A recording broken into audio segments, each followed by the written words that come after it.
In 1681, William Penn established the colony of Pennsylvania.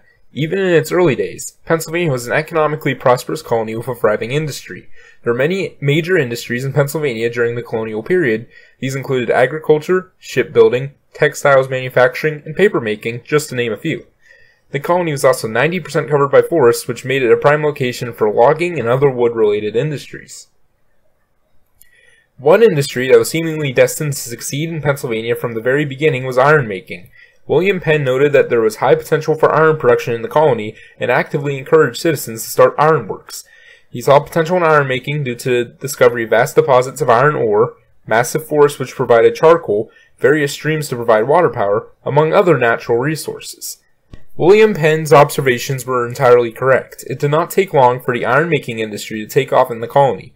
The very first iron furnace in Pennsylvania was founded in Berks County in 1716. The iron industry soon exploded, with Pennsylvania iron masters having founded almost 50 furnaces and forges by 1759.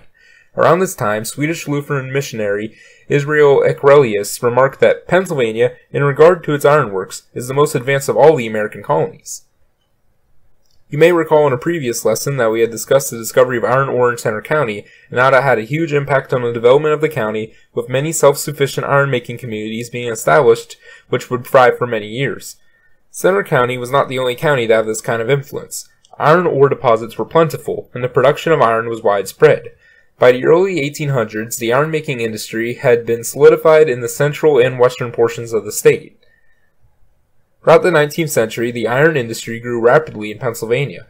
From 1810 to 1840, Pennsylvania iron production grew from 54,000 tons to 286,000 tons, a whopping increase of approximately 530%. During this time, most iron making happened on large plantations which small communities developed around. The iron furnaces and forges that were commonly used at this time used charcoal as fuel. However, beginning in the 1840s, the iron industry would begin shifting the various forms of coal, rendering the old charcoal iron furnaces obsolete. Many charcoal furnaces would continue to operate for quite some time anyways, with Eagle Iron Works in Centre County being the last charcoal iron furnace to close in 1921. Even after the switch to other fuel sources, Pennsylvania's iron industry was by far the largest in the country. By 1870, Pennsylvania was producing $123 million worth of iron, by far the most of any state. New York, the second highest ranking state for iron production at that time, produced less than half that amount. The iron industry in Pennsylvania continued going strong until the rise of the steel industry. In 1867, the Pennsylvania Steel Company began the first successful steel production in the United States. Steel would quickly become preferred over cast iron because of its higher durability and versatility.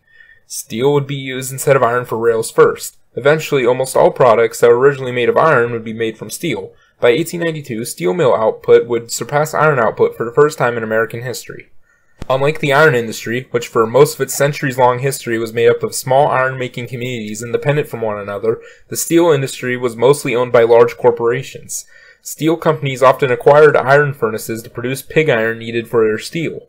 Steel companies often merged with each other. In 1901, the massive United States Steel Corporation formed, which controlled 60% of American pig iron production, as well as 66% of the nation's steel production. Despite this, independent iron and steel mills continue to exist, with the last independent iron mills not closing until 1990.